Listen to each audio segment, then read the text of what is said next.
السلام علیکم. ہمارے چینل بیا اور مالا پر خوش آمدید. اگر آپ ہمارے اس چینل پر پہلی دفعہ آئے ہیں یا آپ نے ابھی تک سبسکرائب نہیں کیا تو بیا اور مالا کو سبسکرائب کرنا نہ بھولیے. ہم سب میں بڑا سلوک اور اتفاق تھا جس کی وجہ سے کسی کو اندازہ کرنے میں بڑی دشواری ہوتی تھی کہ کون سے بچے حاجی صاحب کے ہیں اور کون سے شیخ صاحب کے. میرے ابا حاجی صاحب کے نام سے مشہور تھے جبکہ چچا شیخ صاحب کے نام سے. ہم 5 بہنیں اور 2 بھائی تھے جبکہ چچا کی 5 بیٹیاں اور 4 بیٹے تھے. ہمارے ایک بڑے تایا کی اکلوتی بیٹی تھی جو ہمارے ساتھ ہی رہتی تھی. بڑے تایا جی اور تائی جی کا ایک حادثے میں انتقال ہو گیا تھا. زاہدہ کی عمر اس وقت 4 سال تھی. تب سے ہی زاہدہ ہمارے ساتھ رہ رہی تھی. ہم سب بہنوں میں بڑا سلوک تھا. میرے والد صاحب کو بہت شوق تھا کہ میں اعلیٰ تعلیم حاصل کروں. میں اور زاہدہ ہم عمر ہونے کی وجہ سے ہم جماعت بھی تھی. محلے کے لوگ اور ملنے جلنے والے اکثر کہا کرتے تھے اتنے زیادہ بچے ہونے کے باوجود یہاں سے ہمیشہ ہنسے بولنے کی آوازیں آتی ہیں. کبھی کوئی لڑائی جھگڑا نہیں ہوتا سنا. اس وجہ سے جب ہم لوگوں نے جوانی کی دہلیز پہ قدم رکھا تھا بہت سے رشتے آنے شروع ہو گئے. لیکن میرے والد صاحب مجھے زیادہ پڑھانا چاہتے تھے اس لیے مجھ سے چھوٹی بہن کی شادی کا فیصلہ کر دیا. میں اس وقت ایف اے میں تھی اور سب بہنوں میں بہت خوبصورت مانی جاتی تھی. سب سے زیادہ ذہین اور لاڈلی بھی، جس کی ایک وجہ یہ بھی تھی کہ میں اپنے والد صاحب کی شادی کے 18 برس بعد بہت دعاؤں اور منتوں مرادوں کے بعد پیدا ہوئی. پھر دادی دادا امی ابو چچا چچی سب کی بہت ہی لاڈلی تھی اور سبھی میرے ناز نخرے اٹھاتے تھے. اسی اثناء میں میری والدہ بیمار رہنے لگی اور والد صاحب کافی پریشان ہو گئے. سرکاری نوکری کی وجہ سے اکثر ابا جان کو شہر سے باہر جانا پڑتا. والدہ صاحبہ کی صحت دن بدن خراب ہونے لگی. آخر یہ ہوا کہ امی جان اس دنیا سے رخصت ہو گئی اور ہم بھی زاہدہ کی طرح ماں جیسی نعمت سے محروم ہو گئے. لیکن ہماری چچی نے ہمیں ماں جیسا پیار دیا اور ہمیں کبھی یہ کمی محسوس نہ ہونے دی. پھر ابا جان کو ہماری شادیوں کی فکر رہنے لگی. دونوں بھائی ابھی چھوٹے تھے. پھر مجھ سے چھوٹی شاہدہ کی شادی طے پا گئی. کافی لوگوں نے والد صاحب سے اس بات پہ اعتراض کیا کہ آپ نے بڑی بیٹی کو چھوڑ کر چھوٹی کی شادی کیوں طے کی. چونکہ والد صاحب خود بھی اپنے زمانے میں بی اے پاس تھے شاید اس وجہ سے بھی وہ مجھے زیادہ پڑھانا چاہتے تھے. میری پھپھو بھی میرا رشتہ مانگتی تھی جبکہ ابا جی اپنی بہن اور ان کے اکلوتے بیٹے کو کچھ زیادہ پسند نہیں کرتے تھے. احمد پھپھو کا بیٹا تھا بہت خوبصورت اور پڑھا لکھا. پھپھو بھی بچپن سے ہی مجھے اپنی بہو بنانا چاہتی تھی لیکن میرے ابا نہ مانے. بس پھر یوں ہی وقت گزرتا رہا اور ایک دن میں نے اور زاہدہ نے بی اے کر لیا. اسی دوران میری چچی نے بھی اپنی دونوں بیٹیوں بلقیس اور عابدہ کی شادی کر دی. بی اے کے بعد زاہدہ نے لاہور گورنمنٹ کالج میں ایم ایس سی میں داخلہ لے لیا اور ہاسٹل چلی گئی.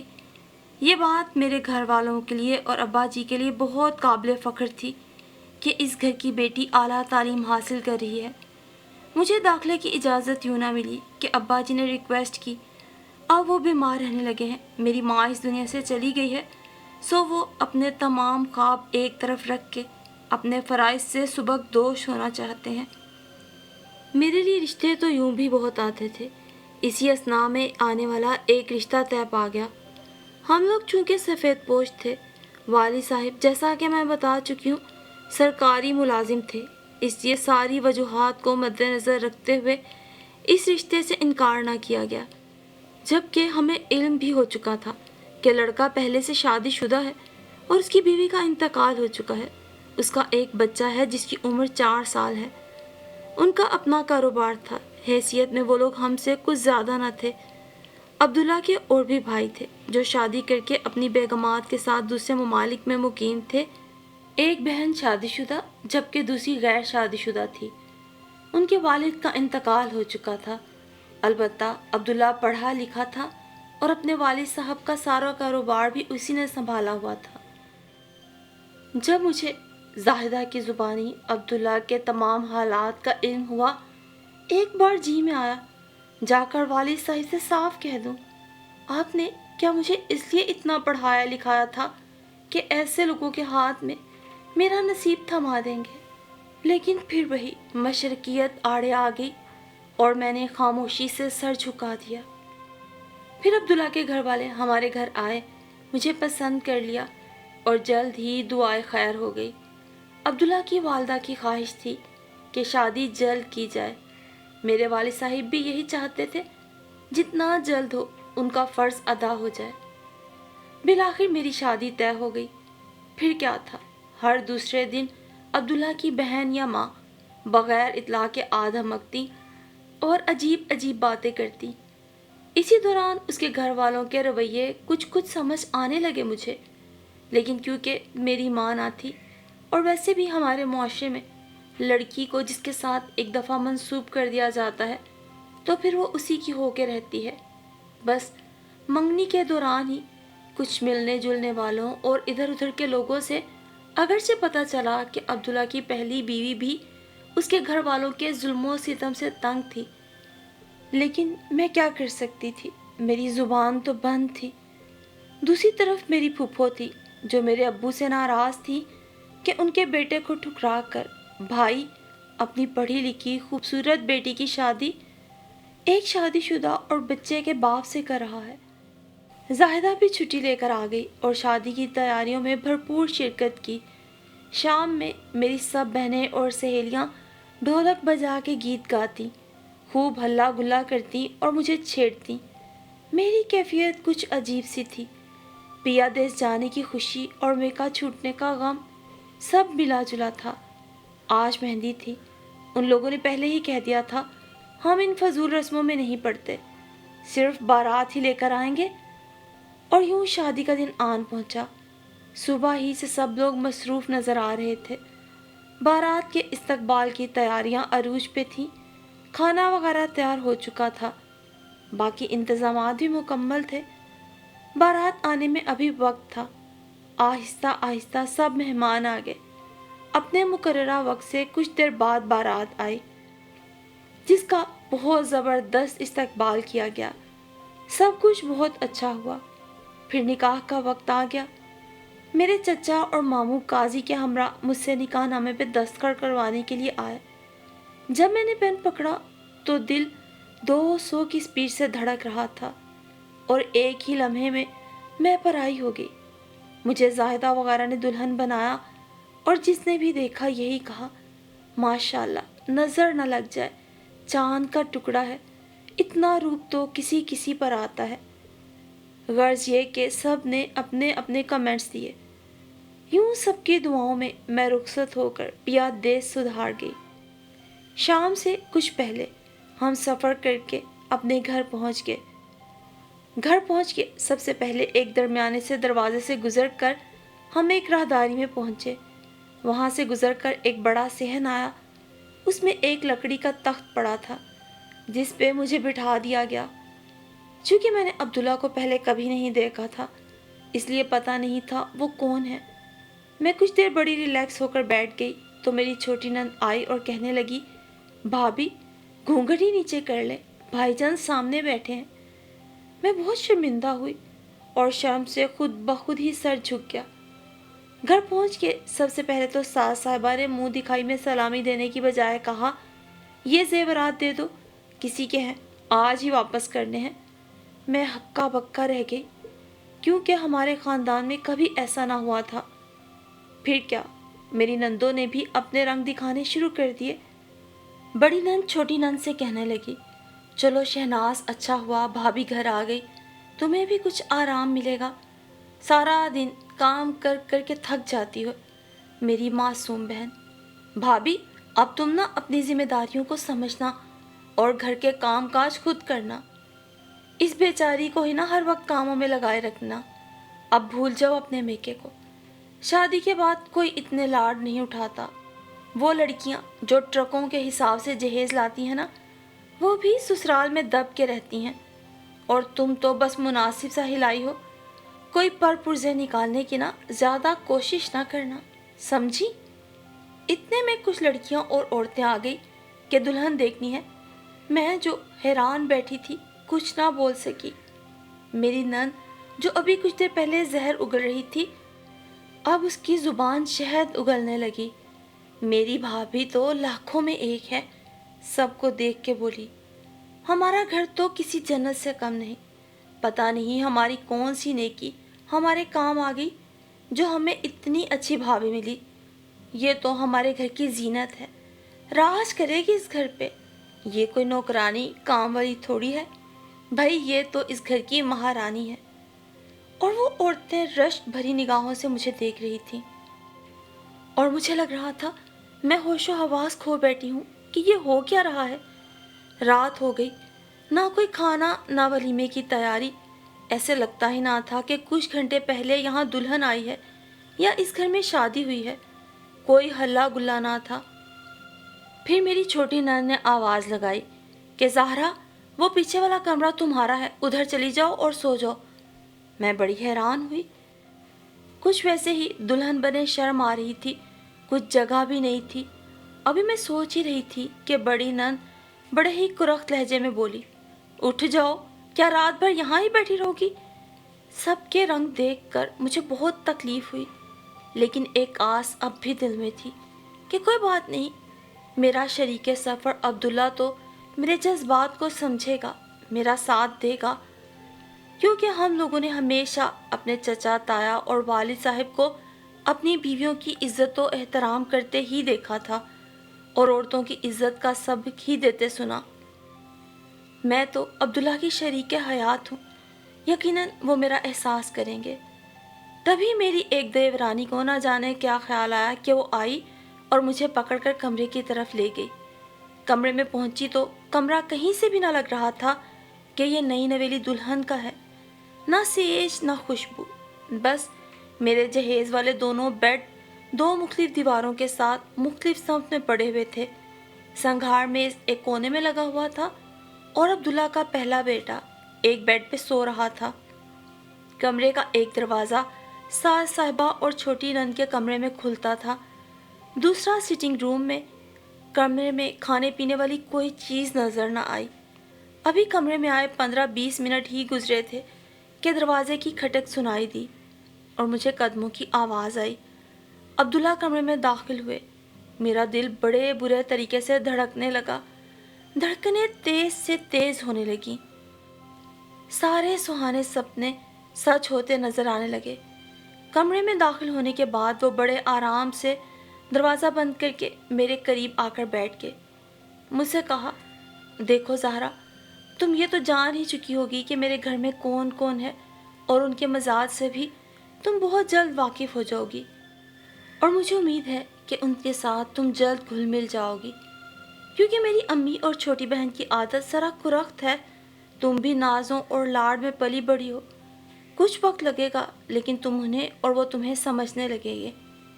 میری پہلی شادی بھی اس لیے ناکام ہوئی کہ میری بیوی اور میری بہن کا آپس میں ہر وقت لڑائی جھگڑا رہتا تھا۔ قصور کسی کا بھی ہوتا، پستا میں ہی تھا۔ اگر بہن کی طرفداری کرتا بیوی ناراض، اگر اس کا ساتھ دیتا تو ماں بہن کی ناراضگی آڑے آ جاتی۔ غرض یہ کہ ہر وقت گھر میدان جنگ بنا رہتا۔ اگر کسی کو سمجھانے کی کوشش کرتا، الٹا میری سختی آ جاتی۔ اسی دوران میرا بیٹا زہیب اس دنیا میں آیا، لیکن حالات ٹھیک ہونے کی بجائے مزید بگڑ گئے اور پھر آخر ہماری علیحدگی ہو گئی۔ یہ بات مجھے اس وقت پتہ چلی کیونکہ ہمیں یہی کہا گیا تھا کہ عبداللہ کی پہلی بیوی انتقال کر چکی ہے۔ یہ تو عبداللہ نے مجھے اس لیے کہا کیونکہ انہیں یہ بھی علم تھا کہ ان کی ماں اور بہنوں نے ہم لوگوں سے جھوٹ بولا ہے۔ میرے خوابوں کا محل تو ایک دم چکنا چور ہو گیا۔ پھر عبداللہ نہ جانے کیا کچھ کہتے رہے، مگر میں بت بنی بیٹھی رہی۔ زہیب اچانک نیند میں رونے لگا تو اس کی آواز سے میں ایک دم اس دنیا میں لوٹ آئی۔ عبداللہ نے زہیب کو تھپ تھپا کر دوبارہ سلا دیا، پھر کہنے لگے کہ مجھے یقین ہے تم پڑھی لکھی ہو، اچھے خاندان کی بھی، تم ان کے ساتھ ایڈجسٹ ہو جاؤ گی، کچھ وقت لگے گا لیکن انشاءاللہ سب ٹھیک ہو جائے گا زہرا، اور تم زہیب کو ماں کا پیار دو گی، میں یہ بھی امید رکھتا ہوں۔ صبح کے 5 بج رہے تھے۔ میں جلدی سے اٹھی اور نماز وغیرہ سے فارغ ہو کر اپنے لیے بہت سی دعائیں کی کہ اے اللہ، میں نے جو وعدے عبداللہ سے آج رات کیے ہیں اور جو توقعات انہیں مجھ سے ہیں، ان پر مجھے پورا اترنے کی ہمت عطا فرما۔ میری وہ لا ابالی سی طبیعت جو کہ لاڈوں کی وجہ سے زیادہ ہی بگڑی ہوئی تھی، ایک ہی رات میں جانے کہاں چلی گئی، اور میں بڑی خدمت گزار بہو کی طرح اگلی صبح کچن کی سمت آ گئی کہ ساس کو بیڈ ٹی وغیرہ بنا کے پیش کروں۔ حالانکہ ہمارے گھر میں میں نے کبھی چائے بنانا تو درکنار کچن میں جانا بھی پسند نہ کیا۔ اگر امی کبھی کہتی کہ کپ یا برتن دھو ڈالو، اگلے گھر جا کے بھی تو دھونا پڑیں گے نا، تو میں بڑے آرام سے کہتی کوئی بات نہیں امی، ہم کھانے کے بعد برتن توڑ دیا کریں گے، لیکن دھونے کا جھنجھٹ نہیں رکھیں گے۔ اور یہاں تو سب کچھ ہی کرنا تھا۔ خیر میں کچن میں پہنچی تو کچن کافی بڑا تھا، کمرہ نما تھا۔ ایک کونے میں ڈولی برتنوں والی پڑی تھی، اس کے ساتھ ہی ٹوکری میں دھوئے ہوئے برتن رکھے تھے جس میں مجھے کپ جلد ہی نظر آ گئے۔ سامنے کی طرف چولہا تھا اور لکڑی کا شیلف لگا ہوا تھا جس پر ماچس اور دیگر ضروری چیزیں پڑی ہوئی تھیں، جن میں چھری، چمٹا وغیرہ شامل تھا۔ کچن کے ایک کونے میں پانی کا نلکا بھی لگا ہوا تھا جس سے ظاہر ہوتا تھا کہ برتن وغیرہ بھی وہیں رکھ کے دھوئے جاتے ہیں۔ میں نے ادھر ادھر نظر دوڑائی تو ایک طرف دروازے کے پیچھے دیگچے اور پتیلے نظر آئے۔ میں نے ادھر سے چائے کے لیے ایک ساس پین لیا اور پھر چائے بنانا شروع کر دی۔ سامنے والی ڈولی میں کافی سارے ڈبے نظر آ رہے تھے، جیسے کہ میرا خیال تھا کہ پانی کو ابال آنے کے بعد چینی پتی ڈالتے ہیں تو رنگ آ جائے گا، پھر دودھ ڈالتے ہیں۔ خیر میں نے الماری کا جائزہ لیا، جو ڈبے سامنے نظر آئے ان میں سے پتی اور چینی ڈھونڈ نکالی، لیکن جب قہوہ پک گیا تو اگلا مرحلہ یہ تھا دودھ کہاں ہوگا۔ میں نے دیکھا تو ایک طرف چھوٹا سا فریج بھی تھا، کھلنے پر ایک جگہ دودھ نظر آیا۔ حیرت تو بہت ہوئی کیونکہ ہمارے گھر میں دودھ کافی وافر مقدار میں ہوتا تھا، یہاں ایک جگہ نظر آیا، شاید یہی کل والا ہی ہوگا۔ بہرحال میں نے چائے بنائی، چونکہ ابھی مہمان گھر پہ موجود تھے، آج ولیمہ بھی تھا، سب لوگ سو رہے تھے۔ میں چائے لے کر امی کے کمرے میں پہنچی تو بجائے خوش ہونے کے الٹا کہنے لگی، ارے ارے یہ تم نے کیا کیا، تمہیں ذرا تمیز نہیں سکھائی کسی نے کام کی، پہلے بڑوں کی اجازت لینی چاہیے۔ نند بھی امی کی آواز سن کر بیدار ہو گئی۔ میں نے کہا باجی آپ کے لیے بھی بیڈ ٹی لاؤں؟ تو پہلے تیوریاں چڑھا کر غصے سے مجھے دیکھا، پھر بولی، یہ جو تم دودھ وغیرہ ضائع کر کے آئی ہو اس کا کیا ہوگا؟ میں ہکا بکا رہ گئی کہ یہ کیا ہے۔ میرے سارے خواب بے دردی سے نوچے گئے تھے، کچھ تو رات کو عبداللہ کی باتیں اور کچھ اس وقت ان کے رویے نے۔ میں تو چائے رکھ کر اپنے کمرے میں چلی گئی اور بہت ہی روئی۔ زیادہ دکھ اس بات کا تھا کہ عبداللہ نے بھی بجائے امی اور آپا کو کچھ کہنے کے مجھے ہی کہا کہ چائے اگر بنانا تھی تو امی یا آپا سے پوچھ لیا ہوتا۔ ان سب نے اتنی چھوٹی سی بات کا اتنا بڑا ایشو بنا لیا اور عبداللہ نے بھی انہی کا ساتھ دیا۔ دوپہر تک تیار ہو جاؤ، ابھی خیر سے تمہارے میکے والے بھی آتے ہوں گے، میری بڑی نند نے آ کے حکم صادر کیا۔ یہ میرا ولیمہ تھا، مہمان آنا شروع ہو گئے، پھر چچی، پھپھو، سب بہنیں، کزنز بھی آئے، لیکن میرے سسرال والوں نے کوئی اچھا رسپانس نہ دیا۔ سب لوگوں نے ان سب کے رویے محسوس تو کر لیے لیکن اظہار نہ کیا۔ گھر واپس جا کر میری پھوپھیاں اور چچی ابا جی سے کہنے لگے، اس سے تو اچھا تھا آپ بیٹی کو کھائی میں دھکا دے دیتے، ان لوگوں کے بیچ رہ کر تو زہرا ہر روز جیے گی، ہر روز مرے گی۔ پھر ہر روز کا معمول بن گیا، ہر وقت گھر میں لڑائی جھگڑا رہنے لگا، کھانے کے وقت، چائے کے وقت، سونے کے وقت، غرض یہ کہ ہر وقت لڑائی رہنے لگی۔ اگر میں میکے جانے کا کہتی تو بھی لڑائی ہونا شروع ہو جاتی کہ شادی کے بعد بھول جاؤ میکا۔ اگر ان میں سے کوئی آ جاتا تو بھی اس کے ساتھ بہت برا سلوک کیا جاتا۔ چونکہ زاہدہ سے میری دوستی تھی، وہ اب بھی پڑھ رہی تھی اور جیسا کہ میں بتا چکی ہوں وہ ہاسٹل میں رہتی تھی، اگر وہ کبھی آتی تو مجھ سے ضرور ملنے آتی۔ تب سب کو اعتراض ہوتا، ہم دونوں کو بھی 1 منٹ کے لیے تنہا نہ چھوڑا جاتا، کوئی نہ کوئی ہمارے ساتھ ضرور رہتا، اور تو اور زہیب کو بھی میرے خلاف کیا جاتا۔ اس کو سب کہتے کہ یہ تمہاری سوتیلی ماں ہے، اس کو سوتیلی ہی کی جگہ پہ رکھو۔ اس معصوم بچے کا ذہن بھی خراب کر رہے تھے۔ کبھی اسے کہتے کہ ابو کے ساتھ رہا کرو، ورنہ وہ تم سے تمہارے ابو کو چھین لے گی۔ جب ابو گھر آئیں تو بتایا کرو نا، یہ مارتی ہے تمہیں، ڈانٹ ڈپٹ کرتی ہے۔ غرض یہ کہ عبداللہ کو ہر وقت میری طرف سے بہت ہی بد ظن کیا جاتا۔ اسے تو کوئی کام آتا نہیں، سارا دن ہم ہی لوگ کام کرتے ہیں۔ عبداللہ کے ایک دوست اور ان کی بیگم جو ڈاکٹر تھے، وہ ہمارے گھر آئے۔ میں ان کے لیے چائے بنانے کچن میں گئی تو میری ساس ان سے ایسی باتیں کرنے لگی۔ جب چائے وغیرہ سے فارغ ہوئے تو میں بھی آ بیٹھی۔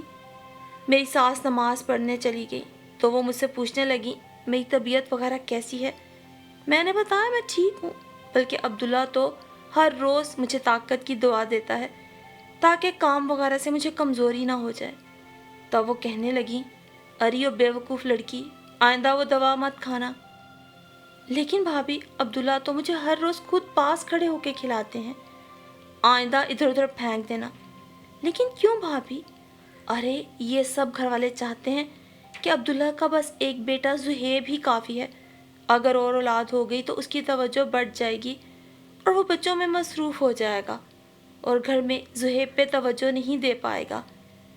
میں ڈاکٹر بھابھی کی باتیں سن کے مزید پریشان ہو گئی، سمجھ نہیں آ رہا تھا کیا کروں۔ مجھے یہ سب سن کے بہت دکھ ہوا، لیکن کیا کر سکتی تھی۔ میں نے بھابھی کا شکریہ ادا کیا اور نماز پڑھ کے بھی یہی دعا کرنے لگی، اے اللہ، ایسے حالات میں تو ہی میری مدد فرما۔ پھر کچھ ہی دن گزرے تھے کہ میری طبیعت خراب رہنے لگی۔ مجھے انہی ڈاکٹر بھابھی کو چیک کروایا گیا۔ انہوں نے میرا بلڈ پریشر چیک کیا تو لو تھا۔ خیر بھابھی نے سب کو باہر بھیج کے میرا مکمل چیک اپ کیا۔ پھر پتہ چلا کہ میں امید سے ہوں تو وہ بہت خوش ہوئی۔ ظاہری طور پر تو سب کو خوش ہونا چاہیے تھا، لیکن میں یہ بات جانتی تھی سب لوگ اندر اندر سے بہت ناراض تھے، عبداللہ سے بھی اور مجھ سے بھی۔ دبے دبے الفاظ میں ساس صاحبہ نے احتجاج بھی کیا، زہیب ہی کی پرورش اچھی طرح کر لو تو بڑی بات ہے، اور بچے پیدا کیا کرنے تھے۔ عبداللہ نے بھی ان کی باتوں پہ کان دھرنا شروع کر دیے۔ لیکن پھر بھابھی نے ہی عبداللہ سے بات کی اور کہا، اگر آپ لوگوں نے ایسا کوئی قدم اٹھایا نا تو زہرا کی زندگی بھی جا سکتی ہے، اسی لیے ایسا سوچنا بھی بد۔ عبداللہ نے یہ بات سمجھ لی، لیکن گھر والوں کو سمجھانا بہت مشکل تھا۔ ہر روز گھر میں لڑائی جھگڑے کو ایک اور ٹاپک مل گیا۔ پھر ایک دن میری ساس کا موڈ میرے ساتھ اچھا تھا، کہنے لگی، آج کھانا میں خود بناتی ہوں، تم آرام کر لو۔ میں بڑی خوش ہوئی کہ میری محنت رنگ لے آئی ہے، اور میری خدمت گزاری سے میری ساس کا رویہ میرے ساتھ اچھا ہو گیا۔ لیکن میں غلط تھی، کھانا کھاتے ہی میری حالت بگڑنے لگی۔ مجھے انہی ڈاکٹر صاحبہ کے کلینک لے جایا گیا، وہاں مجھے داخل کر لیا گیا، اور داخل ہونے کے بعد کچھ ٹیسٹ وغیرہ ہوئے تو پتہ چلا میں نے کوئی غلط زہریلی چیز کھا لی، جس کی وجہ سے ایسا ہوا۔ میں نے تو صرف کھانا ہی کھایا ہے جو کہ میری ساس نے بنایا تھا۔ میں نے جب بھابھی کو یہ بتایا تو وہ کہنے لگی، بے وقوف زہرا، آئندہ سے ہر چیز کا خیال رکھنا، اپنا کھانا وغیرہ خود بنا کے کھایا کرو۔ نہ جانے اس میں بھی ان کی کوئی سازش ہی تھی۔ بہرحال اللہ نے جو زندگی اس دنیا میں آنے کے لیے رکھی ہے وہ آ کے ہی رہے گی۔ پھر کیا دن گزرنے لگے۔ اگر کبھی میرا کوئی فروٹ یا کوئی اور چیز کھانے کو دل چاہتا تو میری ساس سو باتیں کرتی، ہم پہ بھی وقت گزرا ہے، ہم نے تو ایسے نخرے نہ کیے۔ پھر میں چپ ہی ہو جاتی۔ اگر کبھی مہینے 2 مہینے بعد میکے جاتی تو کوئی نہ کوئی میرے ساتھ ضرور ہوتا، اور اگر جو کبھی عبداللہ سے کہتی تو وہ کہتے، کوئی بات نہیں، امی وغیرہ تو ویسے ہی آؤٹنگ کے لیے تمہارے ساتھ چلے جاتے ہیں۔ زہیب بھی ہمیشہ میرے ساتھ ہی ہوتا تھا کہ کہیں میں اپنے میکے والوں کے پاس جا کے سسرال کی کوئی برائیاں نہ کروں۔ خیر مجھے ایسا کرنا ہوتا تو کسی کا کیا خوف۔ میری صحت دن بدن گرتی جا رہی تھی۔ ایک تو سارا دن گھر کا کام کرنا، کھانا پکانا، کپڑے دھونا، دوسرا ہر وقت ساس اور نندوں کے تانے، جبکہ شادی سے پہلے تو کبھی کسی کام کرنے کا میں نے سوچا بھی نہ تھا، اور اب میں چپ چاپ سارے کام کر رہی تھی۔ پھر بھی گھر والے خوش نہ تھے، ہر کام میں 100 نقص نکالتے۔ دوسری طرف سارا دن کام کاج کی وجہ سے میں تھک جاتی، رات کو دل چاہتا فوراً سو جاؤں۔ عبداللہ بھی سارے دن کے تھکے ہارے آتے تو میں ان کو بھی ٹھیک طرح سے ٹائم نہ دے پاتی، وہ الگ مجھ سے خفا رہنے لگے۔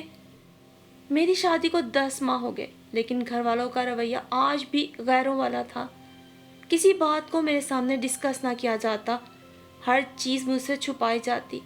گھر کا خرچ، لین دین، غرض یہ کہ سودا سلف بھی مجھ سے چوری چھپے خرید کے لایا جاتا۔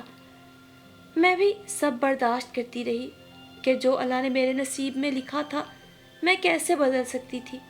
بس اب تو اس سے یہی دعا تھی کہ مجھے صبر اور شکر کرنے کی توفیق دے۔ گزرتے دنوں کے ساتھ میں کمزور ہوتی جا رہی تھی، اکثر میرا بلڈ پریشر بھی کم ہو جاتا۔ ایک دن میری طبیعت زیادہ خراب ہو گئی۔ عبداللہ نے جا کر اپنی امی سے کہا کہ زہرا کو ہسپتال لے جائیں، اس کی طبیعت خراب ہے، تیار ہو جائیں۔ تو امی کہنے لگی، اس نے تمہیں بتایا ہے، تم ہی لے جاؤ، ہمیں تو نہ اس نے اس قابل سمجھا، نہ بتایا، نہ ہم جائیں گے۔ اس بات کو لے کے گھر میں ایک نیا معرکہ شروع ہو گیا۔ صبح 6 بج رہے تھے، میری جان پہ بنی ہوئی تھی اور ماں بیٹے کی لڑائی جاری تھی۔ پھر فیصلہ یہ ہوا کہ زہرا امی سے معافی مانگے کہ غلطی ہو گئی، عبداللہ سے پہلے مجھے انہیں بتانا چاہیے تھا۔ مجھ سے معافی منگوانا تو یوں بھی ان کا روز کا معمول تھا۔ کبھی کبھی تو میرا جی چاہتا سب چھوڑ کے واپس میکے چلی جاؤں، لیکن پھر ابا جی اور چھوٹی بہنوں کا خیال آ جاتا کہ بوڑھے والد اور بہنوں کی زندگیاں میری وجہ سے خراب ہو جائیں گی۔ پھر سوچتی اپنی جان ہی لے لوں، چھوٹ جائے اس دنیا سے میری جان۔ تو خیال آتا حرام کی موت ہے، یہ زندگی ہی ٹھیک ہے، شاید حالات کبھی ٹھیک ہو جائیں۔ اب میری سمجھ میں آ رہا تھا عبداللہ کی پہلی شادی ناکام کیوں ہوئی، نہیں تو کوئی ماں اپنے جگر کے ٹکڑے کو اپنے سے الگ کرنے کی روادار نہ ہوتی۔ بالآخر میں نے امی سے معافی مانگی تو اس کے بعد ہم ہاسپٹل گئے۔ وہاں پہنچ کر کچھ دیر بعد ہی میں نے ایک خوبصورت بیٹی کو جنم دیا۔ اس وجہ سے بھی میری ساس کا موڈ آف ہو گیا کہ بیٹی کیوں ہوئی، شاید وہ اس آس میں تھیں کہ پھر پوتا ہوگا۔ بیٹی بالکل میری ڈٹو کاپی تھی، بہت خوبصورت۔ میری ساس نے تو اتنا غصہ کیا کہ میری زبان ہی بند ہو گئی۔ بھوک کے مارے میرا برا حال تھا، لیکن اس ظالم عورت نے مجھے کھانے تک کا نہ پوچھا، بس یہی کہتی جا رہی تھی، میں کیا کروں، عبداللہ آئے گا تو کچھ لے آئے گا۔ پھر شام کے 4 بج گئے لیکن عبداللہ نہ آیا۔ آخر شام کو میں ڈسچارج ہو گئی اور گھر آ کے مجھے کھانا نصیب ہوا۔ اب جو بھی کوئی میری بیٹی شیبہ کو دیکھنے آتا میری ساس کو بہت ناگوار گزرتا۔ میری بہنیں بھی شیبہ کو دیکھنے آئیں تو میری نند نے ان سے خوب لڑائی کی اور کہا کہ ہمارے بھائی کو چھوٹی سی عمر میں تمہاری بہن نے بیٹی جیسی مصیبت میں ڈال دیا، اب ساری زندگی اس لڑکی کو پالے گا۔ پھر میری بھی سختی کے دن شروع ہو گئے کیونکہ میں ایک بیٹی کی ماں بن گئی تھی۔ ویسے سچ کہوں عبداللہ بہت خوش تھے، ان کا کہنا تھا بیٹا تو پہلے سے ہے اور اب اللہ تعالیٰ نے ہمیں بیٹی عطا کر دی ہے، بیٹی تو اللہ کی رحمت ہوتی ہے۔ زہیب بھی اپنی بہن سے بہت پیار کرتا تھا، لیکن اس کی پھپھی اور دادی پوری کوشش کرتی کہ زہیب شیبہ کو پیار نہ کرے۔ وقت اتنی تیزی سے گزرتا جا رہا تھا، زہیب صبح اسکول چلا جاتا، عبداللہ اپنے کام پہ چلے جاتے۔ شیبہ 3 ماہ کی ہو گئی تو بیمار رہنے لگی۔ سردی کا موسم تھا، میں سارا دن کام کاج میں لگی رہتی تھی۔ بے احتیاطی کی وجہ سے شیبہ کو شدید انفیکشن ہو گیا۔ کچھ دنوں بعد میری بھی طبیعت خراب رہنا شروع ہو گئی۔ گھر میں ایک نیا محاذ کھل گیا۔ میری ساس نے کہا اپنے بچے لو اور الگ گھر میں رہو۔ میں بہت روئی، گڑ گڑائی کہ ایسا نہ کرے، میں علیحدہ نہیں ہونا چاہتی، آپ کے ساتھ رہ کے آپ کی خدمت کرنا چاہتی ہوں۔ شام میں جب عبداللہ گھر آئے تو پھر کھانے کی میز پر میری ساس کہنے لگی کل سے آپ لوگ اپنا بندوبست کر لو، ہمارے ساتھ تمہارا گزارا مشکل ہے، بھائی ہم تمہاری بیوی کے چونچلے نہیں اٹھا سکتے۔ خیر ہم لوگ قریب ہی ساتھ والی گلی میں کرائے کے ایک چھوٹے سے گھر میں شفٹ ہو گئے۔ پھر یہ روٹین بن گئی کہ عبداللہ صبح کام پہ جاتے ہوئے بھی امی کے پاس ہو کر جاتے اور واپسی پر بھی پہلے ادھر سے چکر لگا کے آتے۔ اب میری ساس نند یہ برداشت نہ کر پا رہی تھی کہ ہم الگ خوش و خرم زندگی گزار رہے ہیں۔ انہوں نے پھر عبداللہ کو میرے خلاف بھڑکانا شروع کر دیا۔ میری عادت تھی جب کچھ نئی چیز پکاتی پہلے امی کو دے کر آتی، پھر بچوں کو دیتی۔ ویسے عبداللہ کو اب اپنے گھر والوں کی کافی حد تک سمجھ آ چکی تھی۔ اکثر جب گھر والے عجیب عجیب باتیں کرتے تو وہ آ کے مجھے دبے دبے الفاظ میں کہتے، تم نا امی کے پاس ذرا کم ہی جایا کرو، تم ٹھیک بھی نہیں رہتی، زہیب کو اسکول کا کام بھی کروانا ہوتا ہے۔ تھوڑے ہی عرصے میں میں نے خوبصورت بیٹے کو جنم دیا۔ عبداللہ کے تو قدم ہی زمین پہ نہ ٹک رہے تھے۔ وہ بہت خوش تھے۔ امی وغیرہ کو اطلاع دی تو خوش ہونے کی بجائے انہوں نے بڑی الٹی باتیں شروع کر دیں۔ میری چھوٹی بہن ہاجرہ ان دنوں میٹرک کے امتحانات سے فارغ ہوئی تو کچھ دن میرے پاس آ گئی، لیکن امی وغیرہ کو میرے الگ ہونے کے باوجود بھی یہ امر پسند نہ آیا۔ بس پھر مزید کچھ وقت گزرا، تینوں بچے بڑے ہونے لگے۔ زہیب، شیبہ اور احمد اسکول جانے لگے۔ عبداللہ نے بھی اپنا الگ کاروبار سیٹ کر لیا۔ ہم نے اپنا بہت بڑا گھر بنا لیا۔ اگرچہ اب ہم اکیلے رہتے تھے، پھر بھی جب ہمیں شفٹ ہونا تھا میری یہ خواہش تھی کہ پہلے امی ہمارے گھر میں آئیں تو ہم نئے گھر میں شفٹ ہوں، لیکن وہ نہ آئیں۔ ان کے یہ الفاظ تو آج بھی میرے کانوں میں گونجتے تھے۔ جب ہم ان کے ساتھ رہا کرتے تھے تو مجھے طعنے دیتی تھی، جس دن اپنا ذاتی ایک کمرہ بھی بنا لو گے نا تب دیکھوں گی، ابھی تو ٹھاٹھ باٹھ ہے، مہارانی صاحبہ کو بنا بنا محل جو مل گیا ہے۔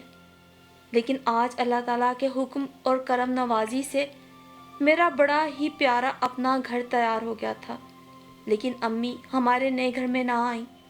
شاید گزرے وقت کی بہت سی تلخیاں آج بھی وہ بھلا نہیں پا رہی تھیں، اسی لیے انہوں نے ہمارے ساتھ رہنے سے انکار کر دیا۔ پھر بھی میری اللہ تعالیٰ سے یہی دعا تھی کہ میں اپنی ساس کی خدمت کر سکوں۔ گزرتے وقت کے ساتھ البتہ ایک اچھی بات ہوئی تھی۔ اب میری ساس اکثر و بیشتر لوگوں سے کہنے لگی، میری بہو زہرا اتنی بری نہیں، مجھ سے بھی زیادتی ہو گئی۔ اپنی بیٹیوں کے کہنے میں آ کر زہرا کو بے وجہ برا بھلا کہتی رہتی تھی۔ زہرا نے تو اولاد کے ساتھ بڑی محبت کی۔ زہیب کو بھی کبھی محسوس نہیں ہوا کہ زہرا اس کی سگی ماں نہیں۔ اس نے بچوں کی ایسی اچھی تربیت کی ہے کہ احمد اور شیبہ کو تو علم ہی نہیں کہ زہیب ان کا سوتیلا بھائی ہے۔ اللہ تعالیٰ نے زہرا کو بڑا اچھا دل دیا ہے۔ اللہ نے اس کے صبر کا پھل دیا ہے۔ اس کی اولاد بما زہیب کے بہت نیک اور فرما بردار، لائق اور محنتی ہے۔ میری بیٹیوں سے اچھی پرورش تو اس نے اپنے بچوں کی۔ وقت ایسا تیزی سے گزر گیا کہ پتہ ہی نہ چلا، لیکن میری چھوٹی نند سے جتنا ہو سکا اس نے اپنے وار جاری رکھے۔ اب زہیب کی ماں کو کسی کے ہاتھ پیغام بھیجنا شروع کر دیے کہ تم زہیب کو واپس کیوں نہیں لے لیتی، تمہارا سگا بیٹا ہے۔ سچ کہتے ہیں کہ پیدا کرنے والے سے پالنے والے کا حق زیادہ ہوتا ہے۔ زہیب کو بھی سب کچھ معلوم تھا۔ اس نے کبھی اپنی ماں کے بارے میں نہ پوچھا، بلکہ اگر کوئی اس موضوع پہ بات بھی کرتا تو وہ کہتا، میں نے جب سے ہوش سنبھالا ہے امی کو ہی دیکھا ہے اور انہوں نے مجھے انتہا سے زیادہ پیار دیا ہے، یہی میری ماں ہے۔ لیکن گزرتے وقت کے ساتھ میں اکثر زہیب کو اس کی امی سے ملنے بھیج دیا کرتی، جس کا کسی کو علم نہ تھا، عبداللہ کو بھی نہیں، کیونکہ میں نے لوگوں سے سنا تھا کہ اس کی ماں کا گھر اجاڑنے میں زیادہ ہاتھ اس کی دادی اور پھوپھیوں کا تھا۔ پھر میں یہ سوچتی کہ وہ ماں ہے، آخر اس کے سینے میں بھی دل دھڑکتا ہوگا، اسے بھی اپنے بیٹے کی یاد تو آتی ہوگی، اور اللہ تعالیٰ زندگی دے۔ زہیب کہتا کہ امی میں صرف آپ کے کہنے پہ عمل کرتے ہوئے چلا جاتا ہوں، ورنہ میرے دل میں ان کے لیے کوئی پیار اور نہ ہی کوئی جگہ ہے۔ جب وہ گئی تھیں تو ابو وغیرہ کے کہنے کے باوجود مجھے ساتھ لے کر نہ گئیں، اس وقت بھی تو میں انہی کا بیٹا تھا۔ پھر زہیب نے سی اے کیا اور بینک میں اعلیٰ عہدے پہ لگ گیا۔ اس کی شادی میں نے اس کی مرضی کے مطابق اپنے رشتہ داروں میں کی۔ میں نے اس سے بہت کہا کہ اگر تم اپنی مرضی سے چاہو تو شادی کر لو، مجھے کوئی اعتراض نہیں، لیکن زہیب نے کہا اس ٹاپک کو یہیں ختم کر دیا جائے تو بہتر۔ شیبہ بھی اپنے گھر کی ہو گئی اور میرا داماد ارسلان جو ایک پرائیویٹ فرم میں ملازم تھا بڑا ہی اچھا اور فرما بردار بچہ تھا۔ اس کے بھی 2 بیٹے ہیں اور اس کے ساس سسر بھی اس کے ساتھ ہی رہتے ہیں۔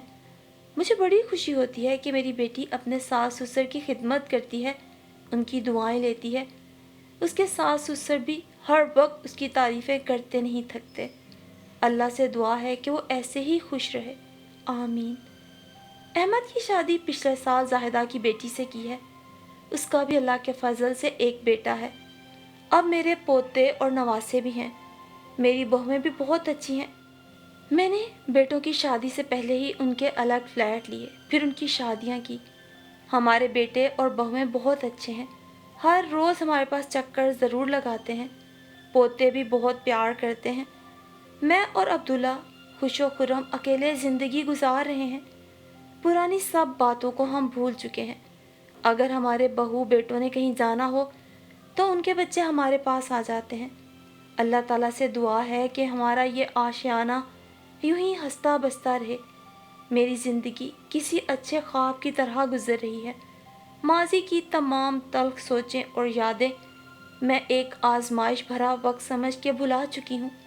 وہ آزمائش کہ جس کا صلہ آج اللہ تعالیٰ نے مجھے سکون اور خوشی اور اولاد کی چاہت کی صورت دیا ہے، اور دعا ہے کہ اللہ کرے میرا گھر اسی طرح خوشیوں کا گہوارہ بنا رہے اور میں یوں ہی خوشیاں سمیٹتی رہوں، انشاءاللہ، آمین ثم آمین۔